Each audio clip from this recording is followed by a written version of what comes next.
Well, I want to introduce my dear friend, Dr. Loli.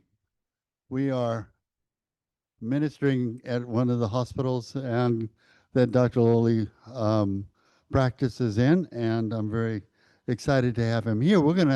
He and I are gonna tag team this little adventure today, this little class. So he's going to present a little bit of what goes on with the heart when we're in stress. And then I'm going to talk a little bit about what to do about it spiritually when it happens. Okay. And I imagine he'll fill in too because he's got quite a faith journey of his own. So, Doctor, come on up. Nice to have you here. I probably will not need a microphone, if that's okay. Yeah, we're recording. Okay, all right. Well, good afternoon, ladies and gentlemen. My name is Akil Loli. I am an interventional cardiologist by trade. Uh, I'm just like you, another human, and trying to find out the meaning of life and how we go about daily work and daily struggles and how we best can help one another. And it has been a little bit of a long journey, and it started for me. I was born in Europe. I was born into under some harsh circumstances. Was lucky enough to get out alive, and somehow by the grace of the Lord, we made it here, and we both myself and my wife were able to build a life and raise a family here.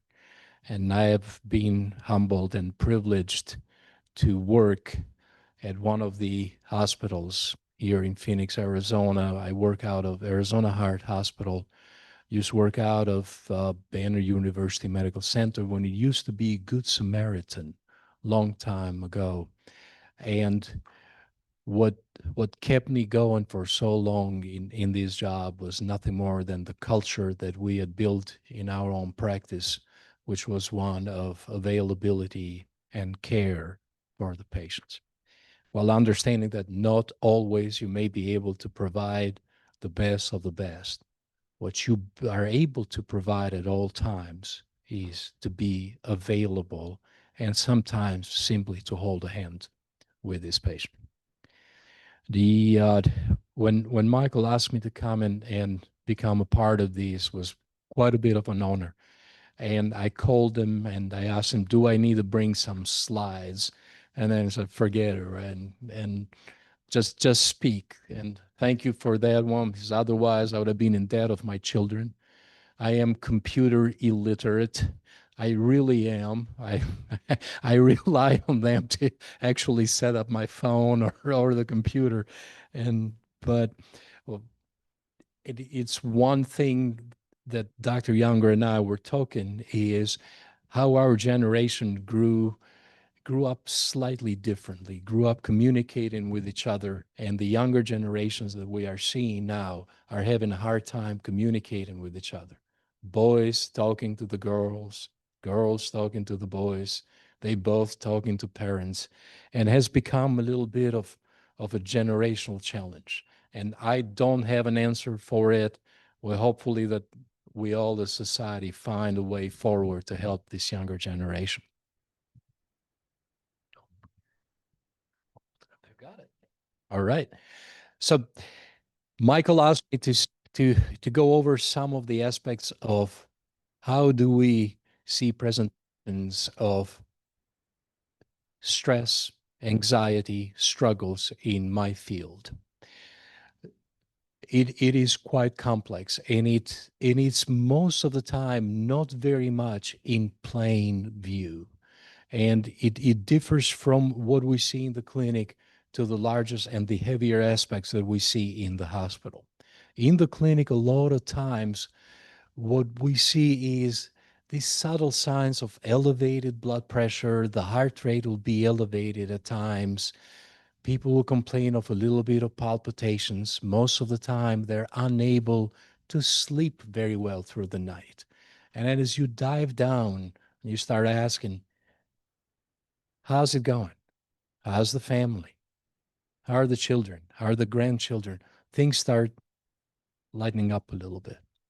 And then you see that all the stress that all generations have for the other one after them starting to become manifest. And a lot of those have to do with uncontrolled blood pressure or uncontrolled diabetes or poor sleeping patterns that in the end they lead to fatigue and a bunch of chronic illnesses that we see further down the stream, about 10 to 15 years down from these initial episodes of dysregulations.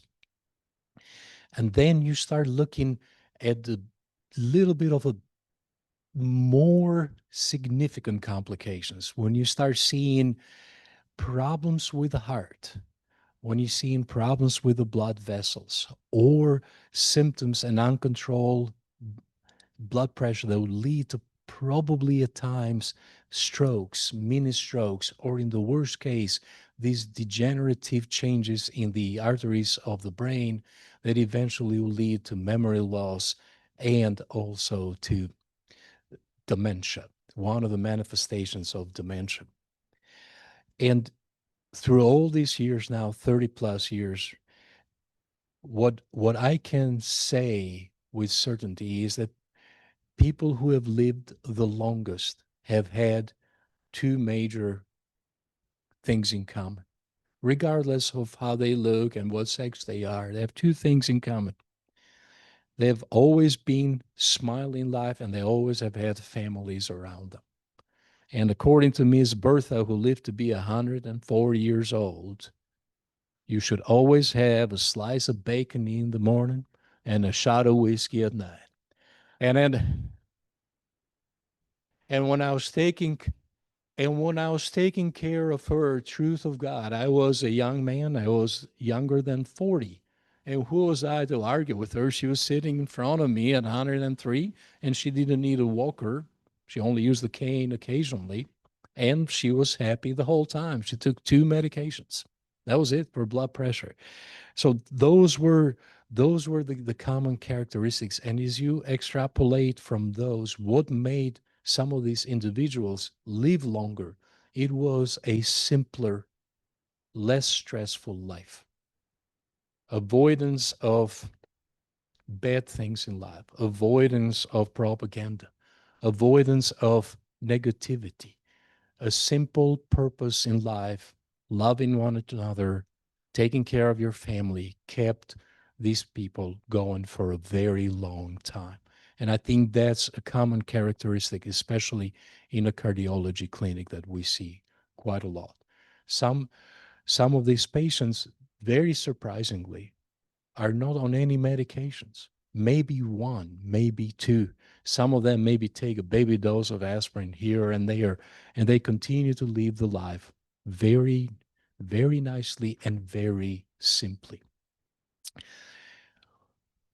The other manifestations that we see, which are the more severe manifestations of anxiety and stress, are the ones we see in the hospital. When we see major heart attack, or we see dissections in the coronaries, or in some of the cases, we see a particular syndrome, which is termed fancily Takotsubo syndrome, but it's nothing more than a broken heart syndrome.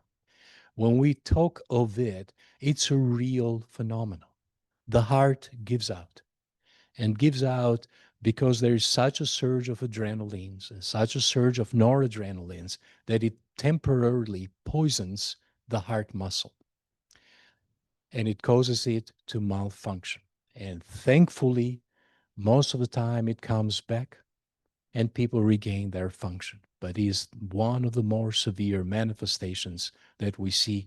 And unfortunately, we see that almost exclusively in ladies. And we see it on grandmas and we see it on young mothers who have had a very stressful event in their life, either losing a spouse or sometimes, God forbid, losing a child, or they're going through major stress or an illness, and you can see this weakening of the heart, and it's very dramatic. It's an immediate worsening of clinical conditions that requires ICU care.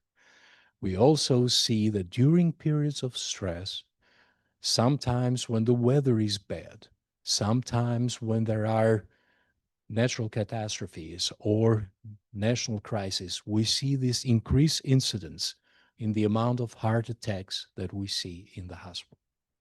Fancily, we name a myocardial infarction, but there's nothing more than increased inflammation that causes disruption of the inner layers of the blood vessels and leads to heart attacks or mini heart attacks. And those are certain times of the year that you can correlate and you can see how they are related together. We also see a lot of strokes during this period of increased anxiety and increase in stress. And always comes down to, as a physician, you'll treat them, you'll make sure that the acute processes are quieted down, and whatever is left behind, we are treating that not just simply with medication, but hopefully with identification of the stressor that brought these symptoms on. In most cases, we can identify, but in the majority of cases, by the busy nature of our jobs and by the fleeting nature of our own existences, we sometimes forget to address them as human.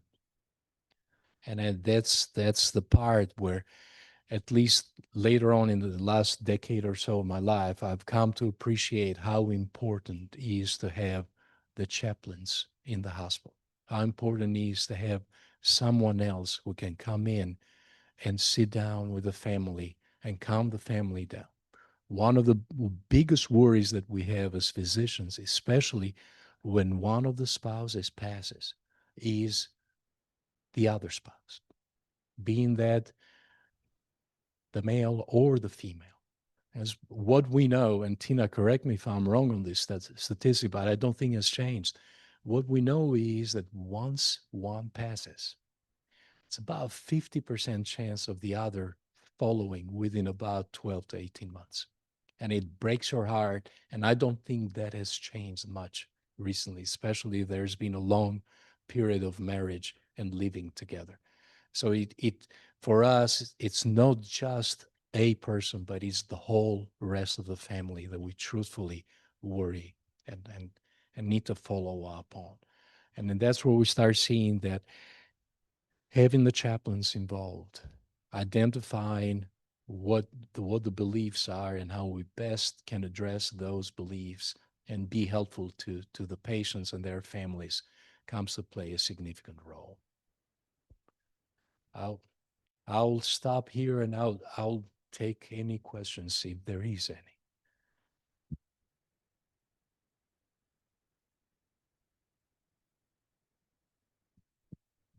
Yes, ma'am.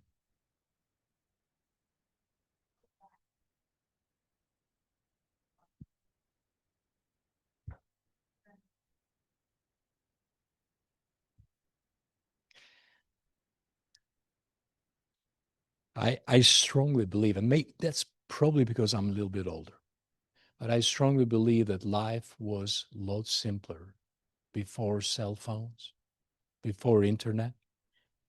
And so that's one of the first advice that you might give one. But I've come a long way because I was subjected to propaganda for 20 years growing up. I've come into the conclusion that if I notice that there is elevated stress or anxiety, very first thing I'll tell them is please turn off the TV. Turn it off. You don't need it. You really, truthfully don't need it. If you needed some information, you can always get it somewhere else.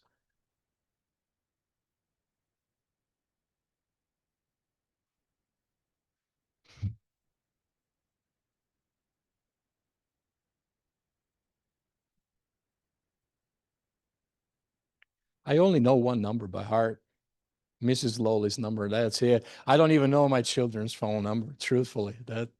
But I don't know that there is anything else. We tell them to avoid that and simply go to the gym. Just go do something physical rather than keep worrying about things that you probably are not able to control. Yes, ma'am.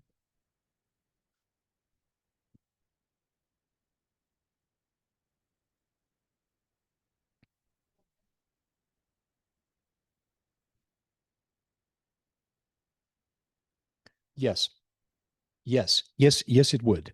Because the broken heart syndrome and most of all these bad manifestations of cardiovascular disease are driven by two factors: elevated cortisol levels and elevated adrenaline levels. Both of those are decreased in a lot of studies that we have by meditation, avoidance of noise, truthfully, avoidance of noise. That's why monks live a very long life. They don't have noise in their life. Also, what you can tell me, we know that, for example, any form of physical activity, and now the young generation is hung up on yoga and stretching and whatever, but simply physical activity will avoid that. The other option you have, you can use a sauna. You can use some aqua therapy. You can get into a pool and do some activities. Anything that you can use your body to move will decrease the amount of stress. As long as you are not there bombarded constantly without being able to move, it will decrease any stress. And we know that increasing the vagal tone, the result of any meditation, exercise, or other therapies, is long-term elevation of the vagal tone. Now, in our bodies, we have two tones: sympathetic and vagal tone. Sympathetic is the one that allows us to fight or flight. Vagal tone is the one that allows us to survive. So while we have this adrenaline running, that adrenaline is only good for short periods of time. Long exposure to adrenaline or elevated level of cortisol is deleterious for one's body. It increases production of inflammatory markers as well as production of fibrosis. And fibrosis is what, in the end, replaces all our good tissues. And that's how we eventually experience this functional decline with age. So anything that you can do to decrease the heart rate, it's good for it, including sleeping. Sleeping is probably the best undervalued medicine that we have, and we don't sleep enough.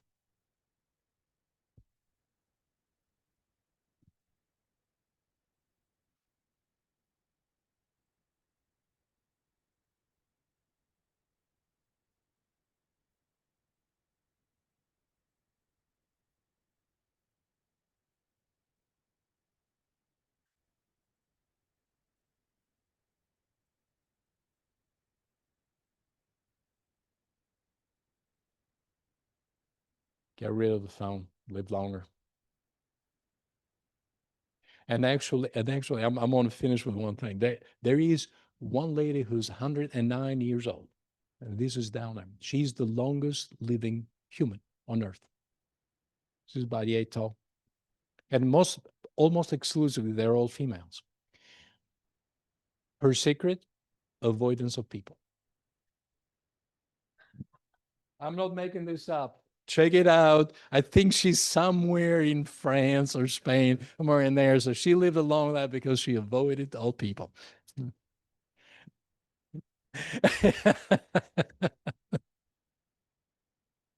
Well, thank you. Thank you. Yes, ma'am. May I be honest?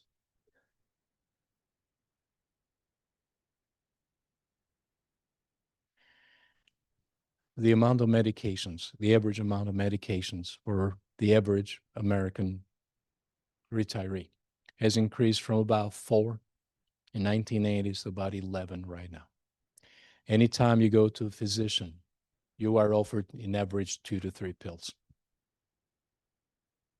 Anytime you go to a physician, there's almost 0 time spent on giving you advice on what you can change in your purchasing habits or your exercise habits.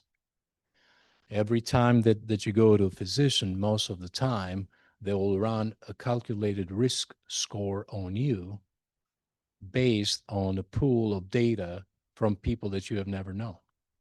And then based on the risk pool, they will go and give you certain recommendations. Most of them are pharmacological interventions. So if you went to the primary care, to the cardiologist, to dermatologist, to endocrinologist and ophthalmologist, which is usually the circle that these poor folks go in, and then they become professional patients, you'll end up on an average between 11 and 12 medications every day, sometimes 2 to 3 times a day. So where we have failed as a medical system, and I'm not so sure that is necessarily our own fault, rather than the system that induced it, is rather than changing habits, we are covering them. It is quite interesting, and one of the examples I'll bring, because it's very common and you guys are going to see it, is type 2 diabetes.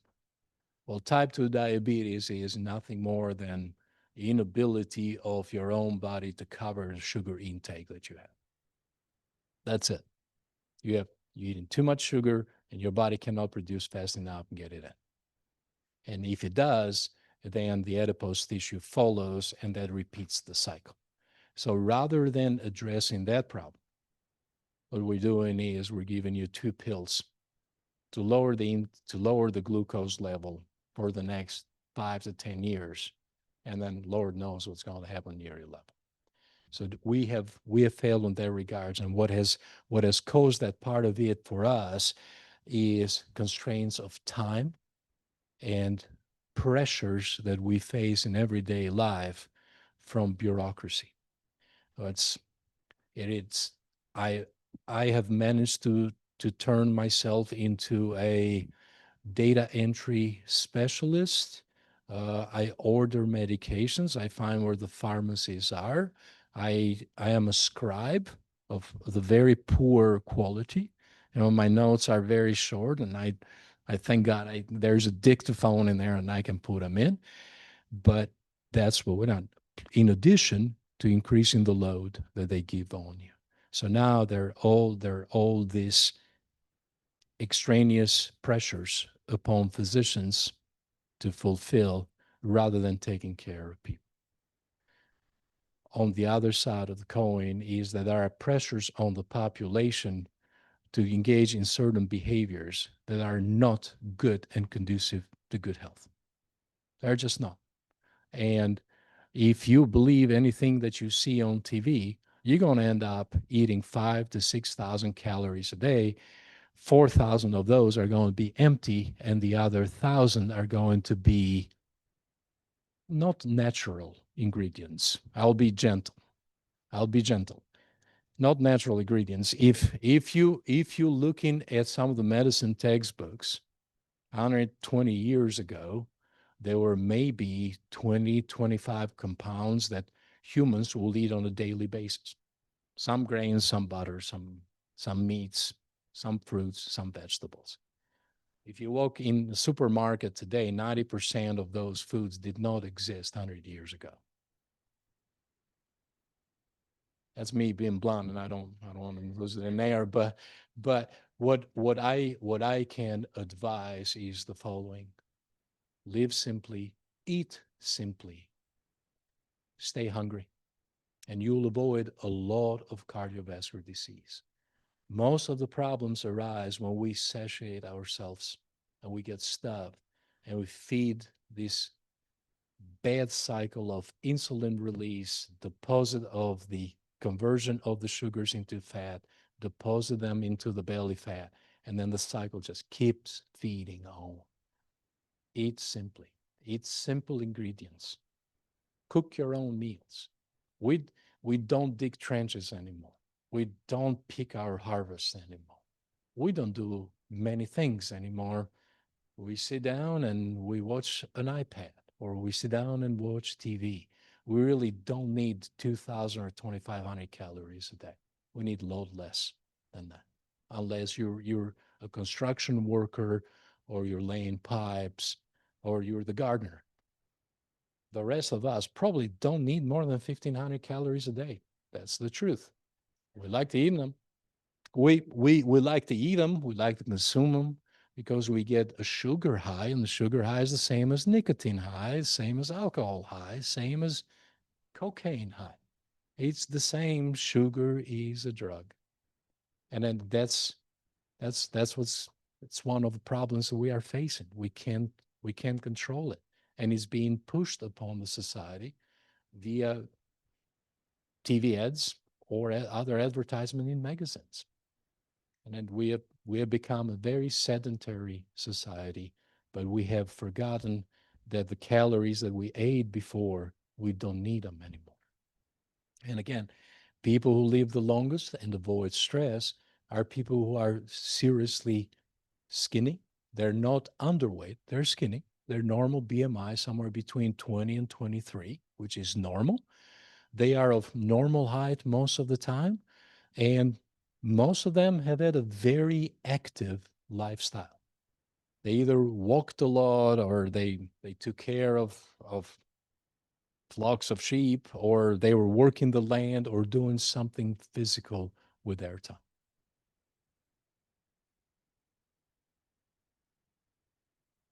I hope I was forthcoming.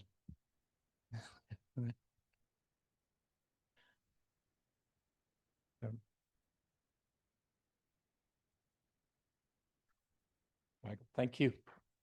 Michael. Thank you, Doctor. I have a little test for you. And could you help pass these out? It's a stress score. What's your stress score? And I want you to answer it as quickly as you can. Look it over. It's stress that's happened within the last year. Okay. And you can add the stress score down as you go through each one of the topics. I use my poor computer, my poor copier at home. So if it, I hope you can read it all.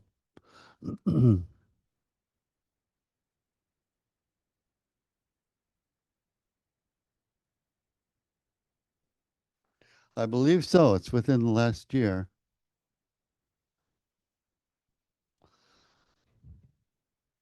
I did for you. That's right. Stress is one of those things that we are not aware of, but we experience. And by stress, I don't mean just negative experiences, but good things can be stressful. A wedding, a baptism, a family get together, a high school reunion, mar- marriage, yes. Planning a marriage, right? I've had a few of you out there that have gone through that maybe multiple times. But it's all stress to us.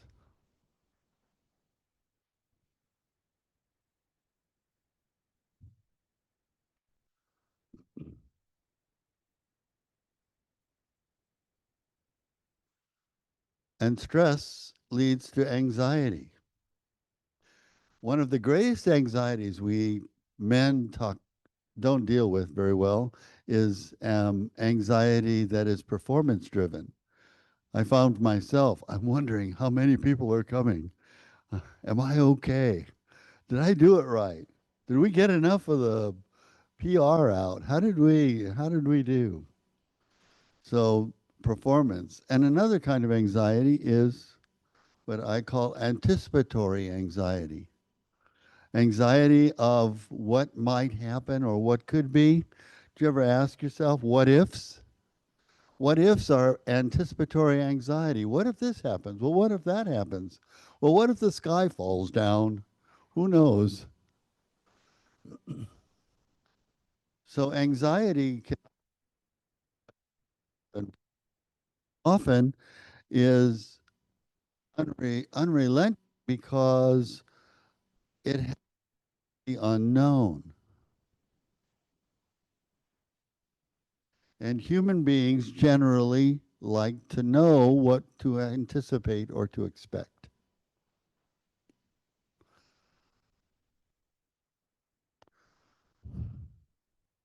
How are you doing? Is your score, can you add it up?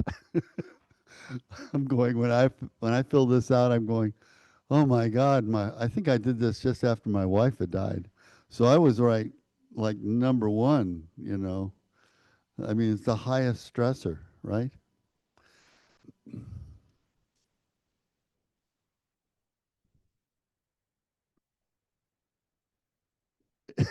If anybody needs a calculator.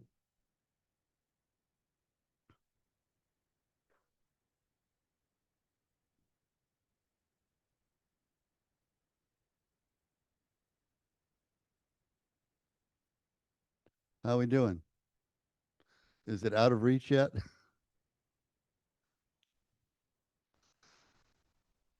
The stress you know is the stress you can deal with. The stress you don't know, we oftentimes dump into anxiety. Okay. So if we can get in touch with our stress, we'll know the pressures we're under. Okay. So it's very important for us to be stress conscious. Otherwise, if we're carrying around a lot of stress, we may not be attending to that guy who stopped real quickly on the freeway just ahead of us. Or we may skip that particular address we've been looking for, and yet I know how to get there. I just missed it, and now I have to make two left turns in traffic to get around back to where I was going in the first place. Or maybe we forget that person's name who we know very well. I've been married to you, honey, for 20 years.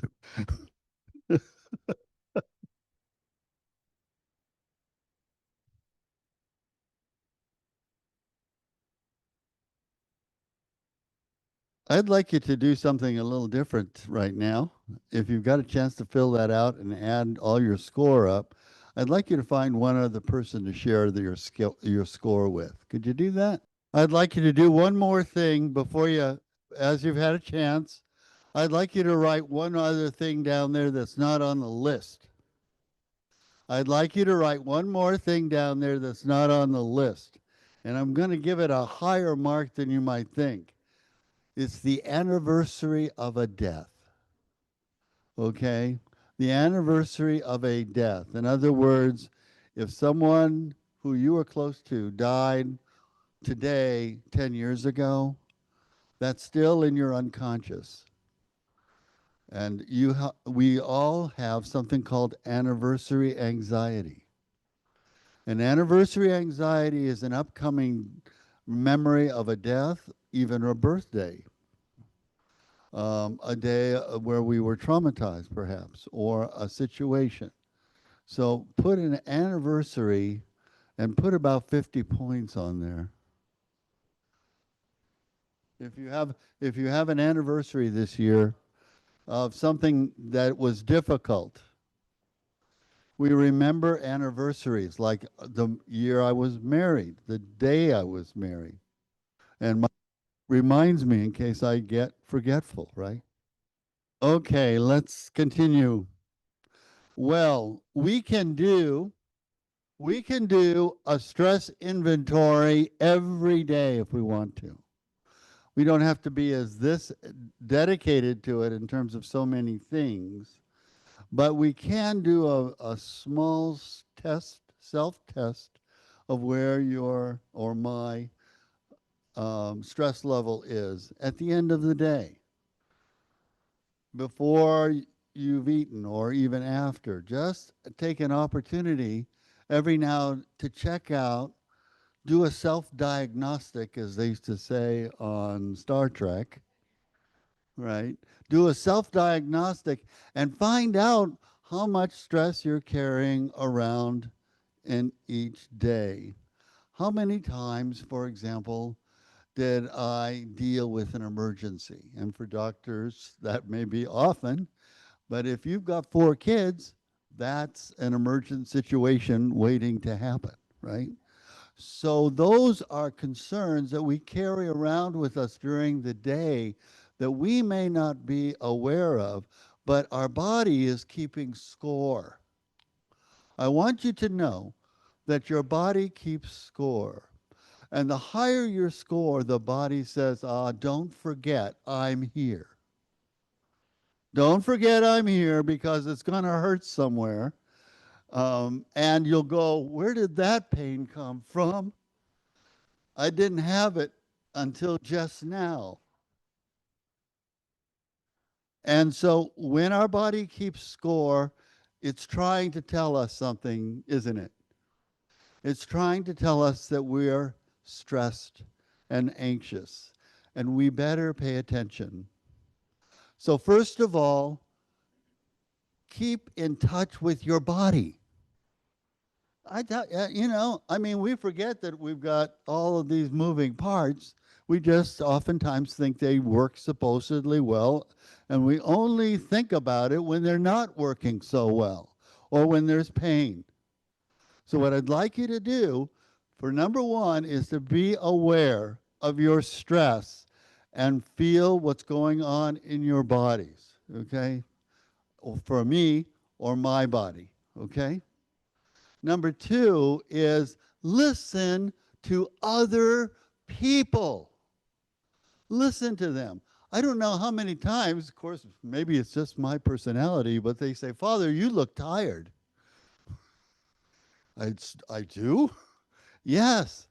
Well, maybe I am. I just won't allow myself to acknowledge that I've got stress on board and I look beat, right? So listen to other people about you. Most of the time we go and we say, no, I'm fine. I went to the nurses station the other day in a big hospital with the ICU full of patients, and I said, you all can go home, because I checked with every patient, and they all say they're fine. They're all good. You don't need to be here. The idea is that we deny our needs so much that we don't even acknowledge them to ourselves. So listen to other people. If they're saying, Michael, you look beat, maybe I am. I'm going to sit down. And I'm going to do what? Some deep breathing. You know, breathing in and out is really a good idea. I'm for it. And just like, you know, they were saying today, when the brain stops, it only does it once. Okay, we have the opportunity to breathe. And so breathing is the other thing. If you're feeling stressed, stop and breathe. You don't have to, you don't have to make a big deal about it. Like, okay, everybody, stop. I'm going to go breathe now. And when I'm done breathing, I'll be back. No, take some time for you and just breathe, okay? The other thing that can be very, very helpful is prayer. We've talked about it, okay? And prayer, what does prayer do? It moves our brain into a different place. It moves us into a meaningful place of putting things together. So, what's the best prayer that we can say? Is the one that comes from our heart. And I was thinking about this because Jesus was asked how to pray. And we know this prayer by heart. So if you don't know how to pray, try this one. Now, I like St. Luke's prayer, the Our Father, because it's the simplest. And generally, biblical scholars tell you that when it's the simplest, it probably goes back further in terms of its history as far as the etymology of this particular text, because more primitive means simpler. So when we look at the biblical text, it tells us, and you didn't think you would get out of here without talking about the Bible somewhere, did you? Okay. It tells us that the more probably authentic, the older version is probably the best. So I've got Luke here. His apostles asked Jesus how to pray, and he does this. He says this. He says, Father, hallowed be your name. Your kingdom come. Give us each day our daily bread. Forgive us our sins, for we also forgive everyone who sins against us, and lead us not into temptation. Now that sounds pretty simple, doesn't it? It's not complicated until you start thinking about it a little. When you start thinking about what the meaning is about. What does it mean exactly for us to be in touch with our Father? What is it kind of include in its basic orientation? That our Father is hallowed. By that we mean holy, and to be held in holy esteem, because the way in which our Father, God, values you and values me is with the esteem that he had from creation. When he created the world, he created it and said it was what? Good. Why? Because he valued in creating, it was close to his original intent. It is close to his original intent in creating you or me. And so when we recognize God's holiness, we are recognizing that we are holy in him as a new creation when he birthed the earth.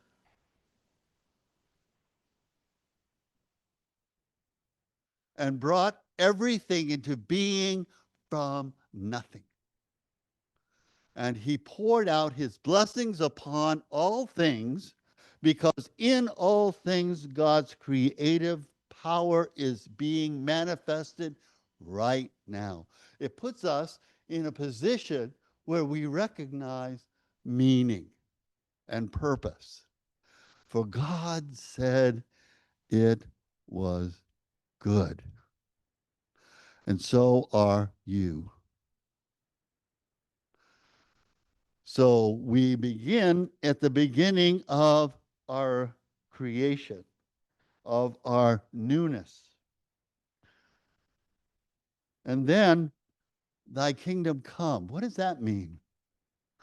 That means not only that he is coming back, if you believe in the Lord Jesus, but that God's power is alive in the world now. He isn't just coming back, he's back. God is with us. Emmanuel, God with us. The idea being that God is not distant. He's not disengaged. He's not somebody we have to talk into things and bribe with good intentions. I mean to be there for you. I'm going to help you out. If you'll help me out, we'll work this out together and it'll just be fine. No, God's not a deal maker. He's a creator. He only has two operations. He loves and he gives all the time. The rest we do and blame him for. So recognizing the fact that God's grace and his mercy is alive in the moment. In the moment when we recognize him, we are recognizing ourselves. And then our reliance on him daily. In a way, the Our Father is not a prayer. It's more a preparation for prayer. It gets us to the place where we can breathe. It gets us to the place where we can sit with God and say, you know, it's on your terms. And I'm okay with that. I don't care if it's the way I expected it. I don't care if there's anxiety everywhere because I'm going to place it in your care. I've been holding on to it. I've been doing the short breathing. I've been, anxious and tense. I'm going to let my shoulders come down. I'm going to put my neck back, and I'm going to allow you to be God for a change. And I'm just going to be aware of your presence. And now that I'm quiet, God can say something to you. When you're quiet and you've placed yourself in the proper position to listen, God can speak. And then he says something that is quite incredible, really. He says, "Forgive us our sins as we forgive others." It's a kind of recollection of our conscience. It's saying, okay, I've got the stress of the day. I've got the people I got mad at. I've got the folks who have been mad at me. I've got all the other things that have happened with my fellow employees who have not understood me or been kind to me. I forgive them now because not forgiving them will only create more unforgiveness. The more I focus on my rights that were wounded or so on, and I'm not saying that we're not really hurt. At times I work with people all the time who have been. But the purpose of that is so that we can finally get to the place where forgiveness is the way we live. We choose it, even when it doesn't necessarily make sense. We can argue, we can bicker with God. The Old Testament is full of that. The Our Father itself probably has roots in Isaiah 46. The idea here is that God's grace and mercy is at work when we forgive because God is now given the context of our own forgiveness. We say, as we forgive, so you forgive me. And I do not need the stress, the anxiety of taking your place. I need what you can give. All of that really stands in clear focus for us when we consider the fact that as human beings, we can either internalize stress or we can choose not to. We can live under the new creation of God's promises and his reality now through his life given for us, or we can live under our own. And there are consequences to us when we do that. And the consequences are not healthy. And finally, don't lead us into temptation. We always say, well, how can God lead us into temptation? There's enough temptation going around without God having to do it to us, right? I think that means give us the freedom not to doubt, to trust you, to trust that in the midst of whatever is going on, that there's a mystery that I may not be able to unpack by myself, that I don't always see what God sees. I don't always appreciate the significance of that other person the way God does, or their side of the story. Trust me, after 45 years of ministry, people are very good at telling their side of the story, but not very good about telling the other's side of the story. And there are always two sides. Thank God that he has taken your side.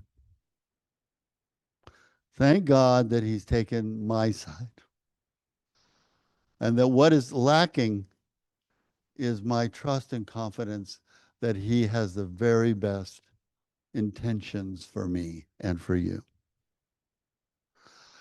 That's where trust comes, and that's where faith grows. So today, I wanted to give you some suggestions for how to heal a broken heart. Say the Our Father with the intentions that we perhaps just talked about today. Go in your prayer closet every once in a while and start there with the Our Father and let Him do the rest. How to heal a broken heart? Find a community of people close to you, not a 20 or 30, just 4 or 5 people that you can be yourself with. And start a little chapel of like-minded Christians or whatever faith you are, and talk about what has gone on with your life in a particular month or 2-week period, and then pray together and listen to one another. Listen to the other person who tells you about you. They may come up to you and say, "Boy, you seem excited today." I guess I was. Look forward to the opportunities that are presented to you through the people you see all around you and listen to them.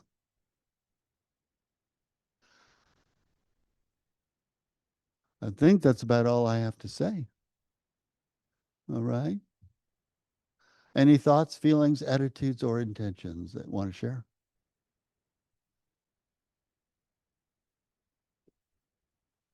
Okay.